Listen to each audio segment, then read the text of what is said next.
For this exercise, you're going to sit up actually in front of a mirror and assess the side glide of the lumbar spine, which is the bottom vertebra here. So when you're doing this, you want to sit up in front of the mirror, put your hands on your hips, and then we're just going to think about the rib cage shifting off to one side and the pelvis shifting to the other side. So you're going to shift to one side here like this, and you're going to see how far can you go, and then shift off to another side here. So you may find that one side might be limited like this, and the other side has a lot of range of motion like this. If that's the case, then we're going to repeat motions into the side that's limited. So you're going to just slowly move into that motion, come back out of it, into it, and out of it. If you find that you're having some sort of symptoms, stretch, or any sensations on one side or the other, and it could be either side, you want to move only just to where you start to feel it, and then move out of it.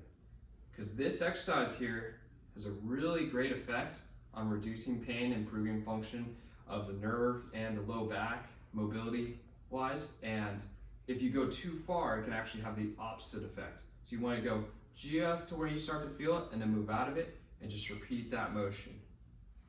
If you find that you're working on this for a few days, you assess in the mirror and they're about equal, then you've equaled out that mobility and then you can discontinue this exercise. While you're doing this exercise, you may also find if you have any peripheral complaints, for example, any nerves issues that go down to the leg or anything that goes down into even the foot, you want to assess for centralization or peripheralization.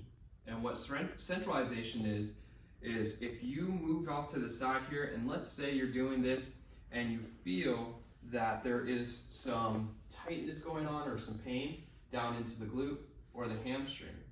If that's the case, as you do more repetitions, the pain may start here and may start going up the chain closer to the back.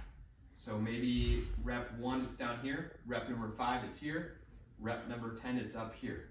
If that's the case, it's centralizing. If it goes the opposite way, that's peripheralizing. If the symptoms are peripheralizing, that's a sign that also to stop.